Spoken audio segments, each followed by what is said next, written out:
Hey guys, and welcome back to my channel. In today's video, I am going to do a review and inside look at a Harry Potter and the Sorcerer's Stone literature unit study that we did this December in our homeschool. Now, if you've never seen any of my videos before, just to get you up to speed, I'm a homeschooling mama to a 5 and a 7-year-old, so kindergartner and second grade, and we have been homeschooling for about a year and a half now. We generally kind of lean towards a Charlotte Mason style of homeschooling, but we're not purists by any means, so of course we like to add in unit studies. And I am a huge Harry Potter fan, and by proxy, my kids have just kind of leaned into the Harry Potter fandom as well through my love of it, and which makes me so excited that they actually do enjoy it. If they didn't enjoy it, I would not push this on them, but they do. They really like Harry Potter. So what I decided is I felt like they were both old enough to start reading the Harry Potter series. Now, the way I'm going to approach this is I am going to do one Harry Potter book per year at Christmas time. So that'll be our December homeschooling that we will do moving forward. Now, the creator of this curriculum, I'll leave her Etsy shop down below, is called Forest Rain Wanderer. She has a lot of great unit studies on there, and then of course to include the Harry Potter literature guides. At present, she has book 1 and book 2 on her shop, and I think she's working right now on book 3 and book 4 to release, and we'll do all of the subsequent books after that. Now, the reason I plan to do just one per year is I think that'll work with her timeline of releasing them, but that also works with my kiddos' ages.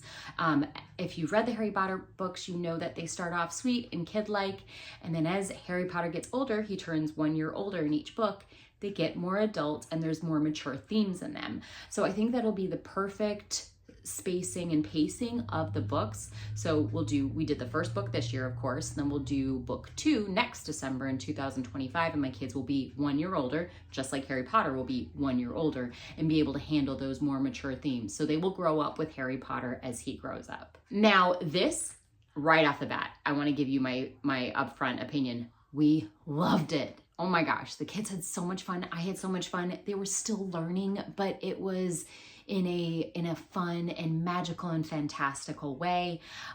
It was literally the perfect amount of things to do. There's a lot in this. This is very robust. I cannot believe she only charges $10 at the time of filming this, $10 for this program. It is mind-blowing to me because there was so much goodness in this, so many arts and handicrafts, learning about herbology and doing STEM science. I mean, there was just so much in it, and I like that she approaches it in a way that it's like, here's all these different things that you can do. Pick and choose what you would like. You don't need to do every single thing to get the most out of this curriculum. We probably did about, I would say, 75% of the curriculum as written. We didn't get to as much of the food type things like cooking and baking because it is the Christmas season. We were doing a lot of other cooking and baking, so I think at that point we were just kind of burned out on it. But even without doing all of the other things that we left out, it was still such a magical, amazing time with my kids. So first off, just to tell you a little bit about the curriculum, it is a PDF file, so you do need a printer. It will be helpful because there are some printables. You don't have to print out the actual lesson book itself for the parent, but there is a student book that you need to print out. So that is, I would say, a requirement of the curriculum to have a printer. But I'm going to go over what is in it first, and then I was going to kind of break down and give you a sneak peek into the different subjects we studied, the spines, the books that you need, of course, to complete the curriculum, and some of the arts and crafts that we did. I was going to share some of that, and just give you my opinion as I share these things about the different bits and pieces of the curriculum.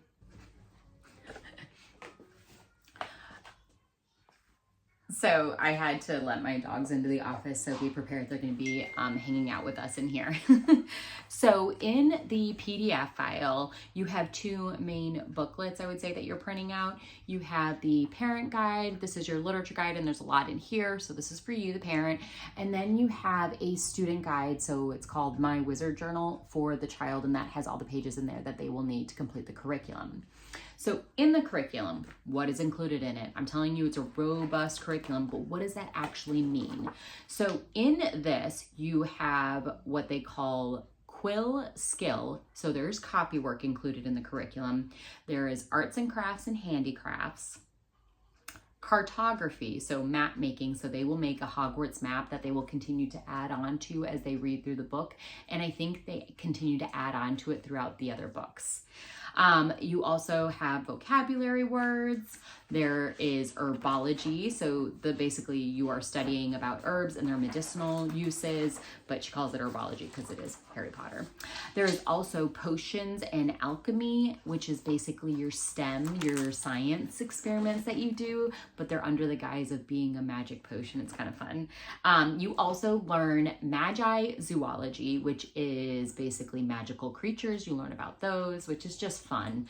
And then you also do something called a main lesson book, which is I think a Waldorf tool. We're not a Waldorf schooling family, so I'm not sure if I used it exactly as she describes it here as a main lesson book.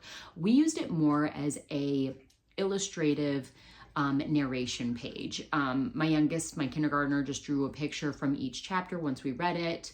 And then my oldest, she drew a picture and she told me about what happened in the book verbally, like orally. And then I think one page she did decide to write something. So we used it more as a narration tool, but either way, it was really fun to do. Next, before I get fully into these, I wanted to share with you the main books that you will need to do this curriculum. So first off, obviously, you need Harry Potter and the Sorcerer's Stone. I own the original version of this hardback because I have all 7 of them over here on my bookcase.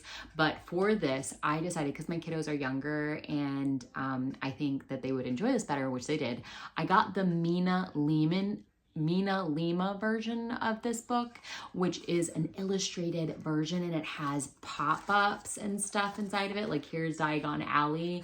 Like how fun is that?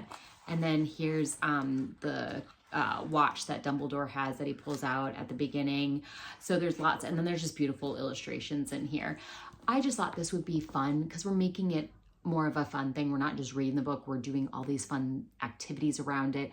I thought having the illustrations would be great because I do have younger kiddos, and it definitely helped. They were definitely more engaged because of that. So I'm not saying this is a requirement. If you already just have the regular old Harry Potter, just read that. Don't spend the extra money. But I will say this did add a little bit to the magic. The second book that is a pretty main spine, I would say, is A Natural History of Magic. You read a little bit every day from this book. It's actually really beautiful. It's just telling you about the history of magic in different cultures over the centuries, what kind of different types of magic, like divination, the phases of the moon and the moon magic, potions, Bezoar, unicorn hair. It's a non-Harry Potter look into actually the history of magic on our planet, but in a kid-friendly, illustrative way. The girls actually really enjoyed this book. It's a beautiful book. It's really well bound. It's got this like fabric covering. I think I got this at Thrift Books, if I'm correct. So definitely love this book. This was a good one. Next up, and the girls loved this book too, is Fantastic Beasts and Where to Find Them. I actually had another version of this. It's a small book and it came in a 3 set, and it's got like Newt Salamander. What is it? It has 2 other books in it. One is The Tales of Beetle and Bard, and the other one is something about Newt Salamander. I can't remember. But she recommends getting this version, and I'm glad I did. Again, got this off Thrift Books. It's in immaculate condition. The reason being is because look at these illustrations. Mine did not have these beautiful illustrations, and especially because my kids are younger. This was just amazing. So much goodness in here. So this we used for our Magi Zoology subject, which I'll talk about in a little bit. So the other subject you do is Herbology. I can't show you the cover of this because it has information on it. It's an interlibrary loan, and there's a piece of paper here. I can't take it off because I'm borrowing it from another library, and they say keep this on here, so I can't show you the cover. Here's a picture of what it looks like. This book is called A Kid's Herb Book. My oldest loves this. It's all about different herbs and their medicinal uses. There's so much good stuff in here. There's recipes. She literally asked, can we buy this, please? Like, I want to read this on my own. So we are going to go ahead and get it for her, maybe for Easter or something like that. I won't have to borrow it again, because again, these spines you will use for book 2, book 3, etc. So these are spines that you will use over a multiple year period. So it seems like you're buying a lot all at once for the first literature unit that you're doing for the first book of Harry Potter, but you will then use those for a couple of years and not have to spend any money on books. So it's an investment up front, but again, use thrift books, use your local thrift store. I found so many of these for super cheap. So I'm gonna go ahead and buy this book for my daughter because she absolutely loved it. And next up, you will do also potions and alchemy. That's another subject that you're studying throughout this period. And there's 2 books she recommends for this. One of them is the Science Spell Book, Magical Experiments for Kids. So again, these are just STEM experiments, but again, under the guise of it being a spell. But they talk about the science behind it. So many good things in this one. And then also, this is another one she uses, The Wizard's Workshop, a science activity book. This one's really, I actually really like this one too. It's like really well laid out and the illustrations are really pretty, and they have the fun fantastical bit about it where this is a exploding fog fluid.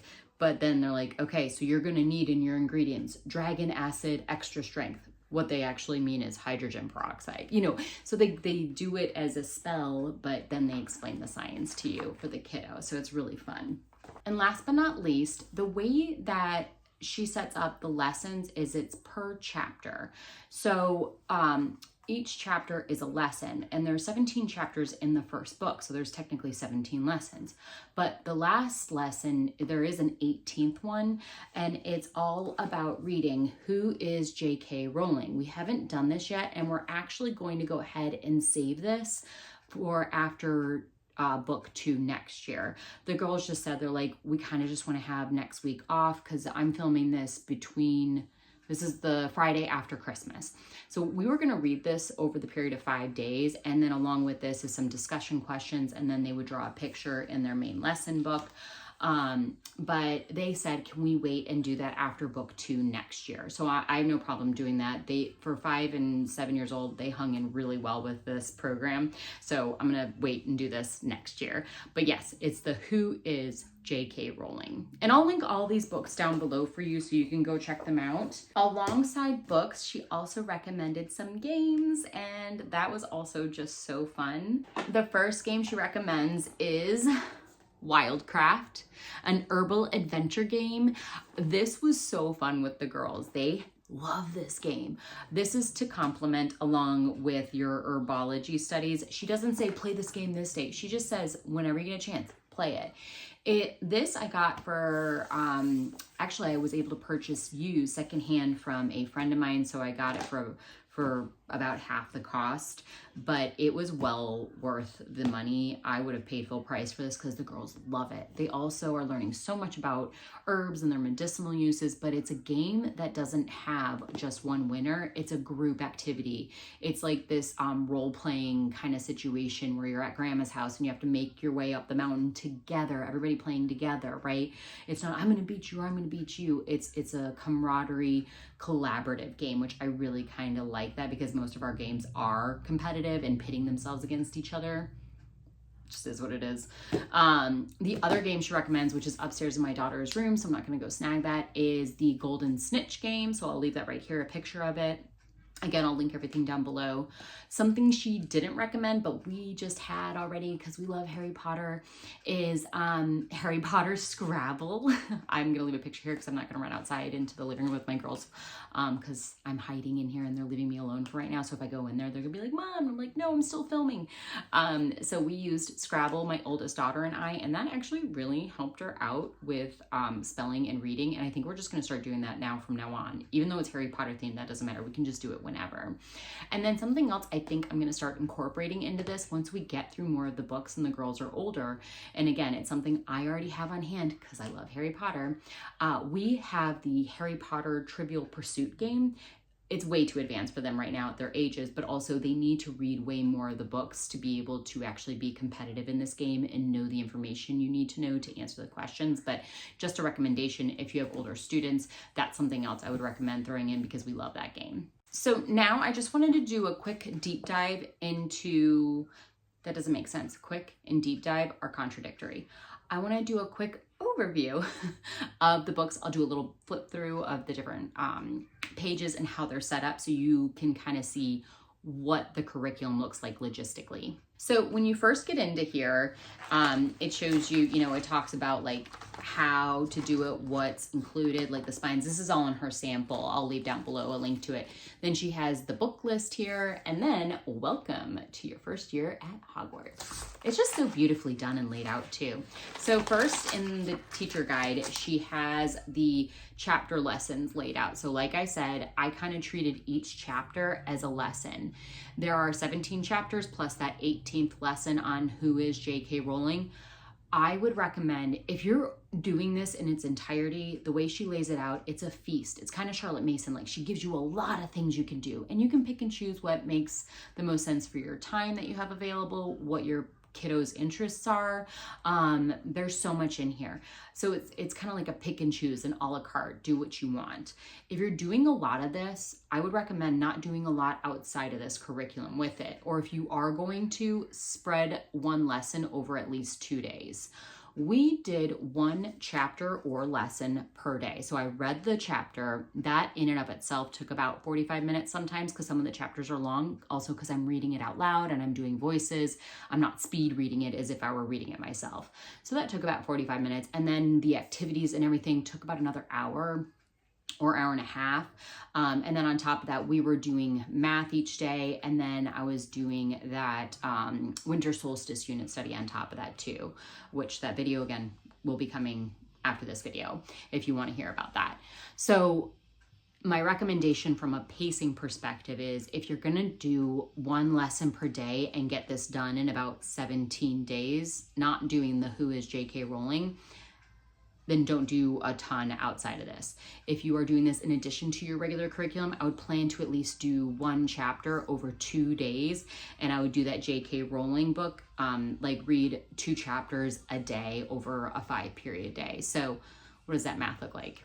If you do one per day, you're looking at 3.5 weeks, and then plus J.K. Rowling, that would be 4.5 weeks. If you are doing this spread over 2 days, you're looking at double the time essentially. So I hope that made sense. So each chapter has, you're going to read the Harry Potter chapter. Here's the companion read aloud, that history of natural magic. You're going to do discussion questions, the quill skill or copy work, and then the chapter review pages that are in the student notebook that I'll show you. There's also, this is where you have your arts and crafts or your handicraft that you do for that day. And then any kind of additional stuff like the cartography or your map work is down here. If there's additional reading for herbology or potions and experiment, that'll be down here too. And then she has little like snippets up here. So it was like, it was a quote, "A sherbet lemon, they're a kind of muggle sweet I'm rather fond of." That's what Dumbledore says. And she says, "Enjoy some lemon flavored candies." So we did that. I got the girls, like I surprised them. I was like, "Here's some lemon flavored candies," when I read that part in the book. Like there's just such little fun tidbits in here. Oh, there's also a chapter where they're talking about the chocolate frogs. I went ahead and found some on Amazon. I'll link them down below. I got a 2-pack, so one for each kid. And as we're reading about Harry Potter getting the chocolate frogs on the Hogwarts train, I pulled them out and they were like, "What? No way." I mean, they had so much fun with this. It just, so magical. I can't stop.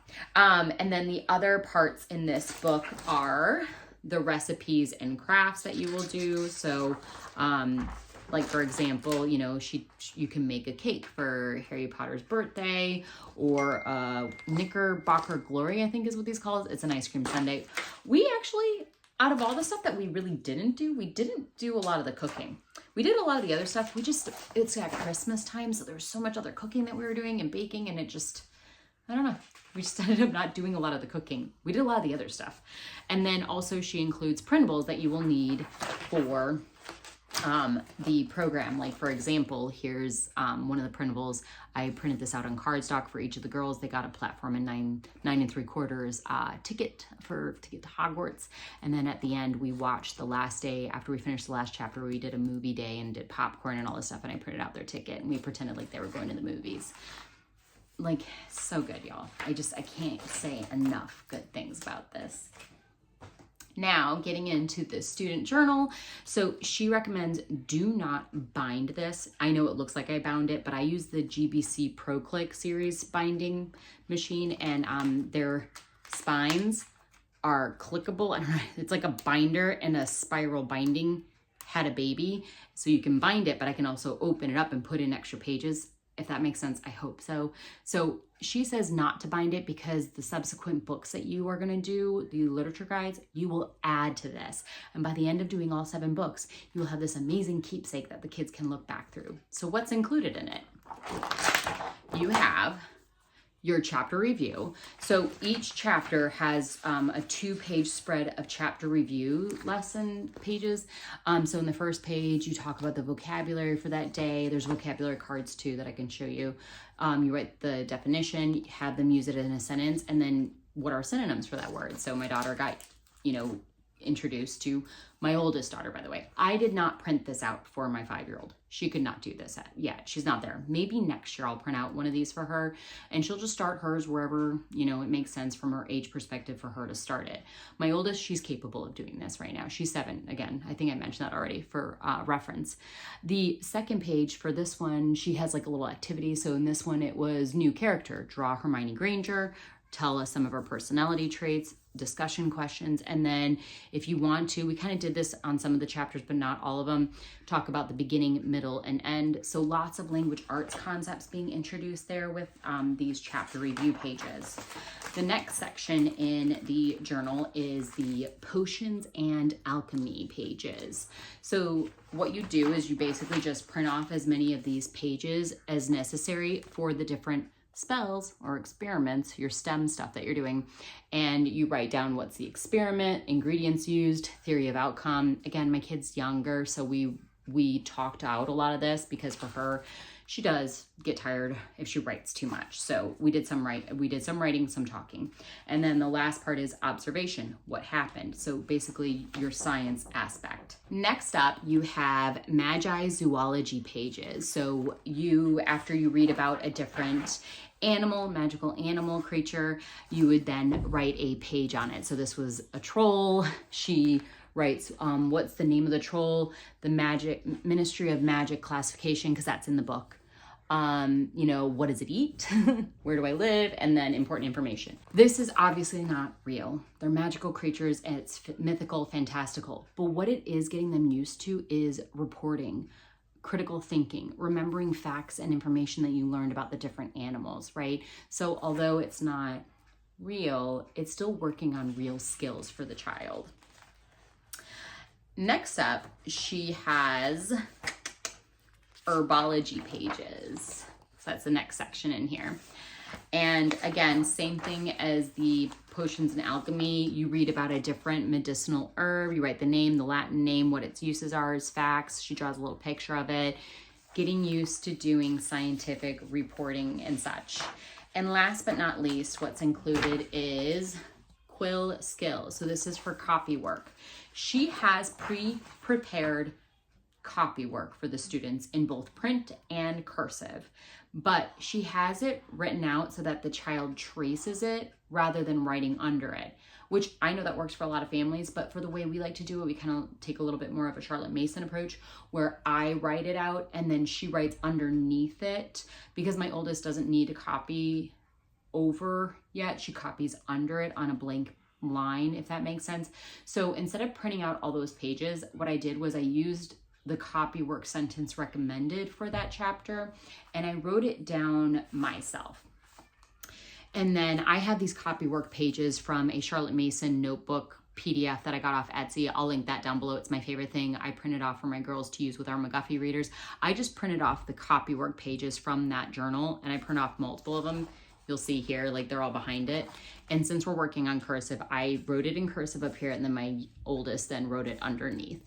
Last but not least, I did want to share some of the activities, arts and crafts and things that we did with the girls that kind of, again, brought the story to life and made it magical. So one of my favorite things that we did was we did air dry clay, I can't think of the word, models of the boa constrictor from when they go to the zoo in the second chapter. So my girls made one of those. We also made quills. I got a pack of these feathers off of Amazon. I'll link them down below. We've got quite a few left over, so we can use them for arts and crafts. But we cut them, we put slits in them, and then she gives you a recipe for how to make ink out of blackberries and some other things around your house, so au naturel. And the cool thing is that it goes on kind of purpley, but dries like black ink. This is my oldest. She did this. I was so impressed. This was like, she just did this on her own. This had nothing to do with Harry Potter. Like after we were done with the lesson, she took it and then started drawing a bunch of stuff. But initially both my girls drew or wrote letters to their dad with the quills and dipping it in the ink. It's just fun stuff. One other thing I wanted to share with you is the map, the cartography pages that the girls made. Printed these out on cardstock, and we're gonna tape them together and then fold them out, and we will continue to add to them as we do the next literature guide. But so like they put Privet Drive on there, the Hogwarts Express going over then to Hogwarts. You got the Quidditch pitch, Forbidden Forest, Hogwarts, the lake, the little boats going across.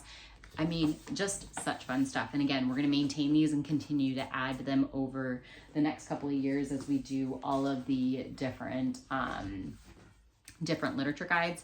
Something else we did was, I'm going to keep this covered so you don't see I put their address on it. I used my Cricut to make these. I wrote it like they do in the book, you know, Miss C. Barfield, upstairs middle bedroom, and then their address underneath. And what I did was she teaches you, or she shows you in a thing in the parent guide, but using polymer clay and a coin, you can do the little pressed seal. And then each of my daughters then had a letter, their very own letter to Hogwarts inside, and you write their name and the date and all that stuff. And then inside that, I also included, I had shared that with you, that cardstock platform and 9 3/4 ticket. And then, one other thing I was going to share with you was the movie theater ticket. And the way I did was I used a little hole punch like they do in the Polar Express, where he's like, done, ticket please. And then I punched it for them. I didn't want to rip this. You know, you could rip it, but I didn't want to do all that, so they could keep it as a keepsake. And then one other thing I was going to share with you from the printables specifically was the vocabulary cards. These are kind of a mess, but if I can get one to come up. So here's one of the vocabulary cards, and then you have the vocabulary word printed off on pages, and I cut them all up, and then my daughter was able to move them around. She's reading them, she's matching them, so that was like super helpful for her, and it introduced her to a ton of words she is not familiar with that we just don't use in day-to-day. So I think that really helped her expand her vocabulary. Okay, last but not least, because I have just so much I could share with you guys that we did. We are a very arts and crafts family, if you can't tell, so that was where we really leaned into the program. She gives you these, this printable. I didn't use it the way she recommends, because I had a hard time with this. So she recommends cutting out this white part and using kite paper or tissue paper behind it so that it's a transparent window decal, I guess is the best way to explain it. I was having the hardest time with the X-Acto knife cutting out around the small little bits and pieces, and it was looking really, really bad. So I was like, I give up, and I printed it back out, and I used colored pencils, and I colored it instead. And I had this, so the girls didn't see it. So the night before the chapter where we read where Harry Potter goes to Hogwarts, I put this up on the middle of our window. And then that day, while I was reading that chapter, the girls then got to color their own, and I stuck these up at the top of our window, and it's at the end of our table, so it makes it look like our table was like the Great Hall of Hogwarts. And I don't know, y'all, there's so much goodness in this curriculum. It's so well done. The only recommendation, and again, this is a personal one, that I would ask to be changed, and not even changed, just offered as an additional bit, is for the quill skill, not to have the words already printed out on the lines where the kid has to trace them. I would like it to be like printed and then a blank line underneath to copy underneath. That is literally the only thing I would say to possibly change about this curriculum. And it's not even change, it's just an additional thing I would love for her to add. Everything else, I don't know if you can tell, that I have to say about this curriculum is a wholeheartedly, honestly positive. Just such a wonderful curriculum. Like, oh, I cannot wait for next Christmas so we can do book 2. I'm really like, oh, I'm itching to do the second book now. Oh my gosh, y'all, I was about to close out this book without sharing the kids' main lesson pages. These are actually some of my favorite things that we did. So I bought these craft notebooks off of Amazon, and I think for 2 of them, it was under $10. I remember that. But what I did was I used my Cricut and I did vinyl, sticky vinyl, and I had the girls tell me what design they want underneath. And so these will be theirs for the first at least couple of books. I don't think we'll be able to get all 7 books in here, but these will be their main lesson pages. I just love how these came out.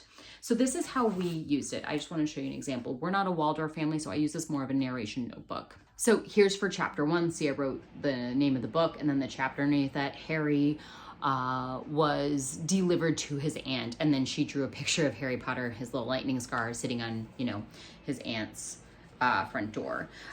Here's another example of here's a good one. The Mirror of Erised, she drew the mirror for that chapter, but she didn't draw any words, and that's fine. That's fine, because we were talking about it the entire time. And they did such a good job. This was my oldest notebook. These were so fun, but you'll see that's the last page. Look how many pages I have left. So we're at least going to do 3 or 4 books in one of these. So I'm hoping to have all 7 books done in 2 of these for each kid to have the keepsakes, and they can look at how their drawings and narrations, improved over time. This is my kindergartner. This was really cute. This was the last chapter where the hangings changed from Slytherin to Gryffindor. Sorry, spoiler alert if you've not read it, where Gryffindor wins the house cup at the last minute, and so she changes it from Slytherin to Gryffindor. It's just such a fun way for the kids. I mean, this is my 5-year-old. I mean, she got something out of this. Like here she's saying Hermione doing the Petrificus Totalis. I mean, I wrote that on Neville. I mean, it's just a fun tool for the kids to get out on paper what they remember from the book. Y'all, this is probably the longest video. I am so sorry. If you are still with me, thank you so much for sticking around. I hope you enjoyed this video. If you did, give this video a thumbs up. If you are new to my channel and you love all things homeschooling and curriculum reviews, definitely hit that subscribe button. You will probably enjoy my content, and I will see you guys in my next video. Bye.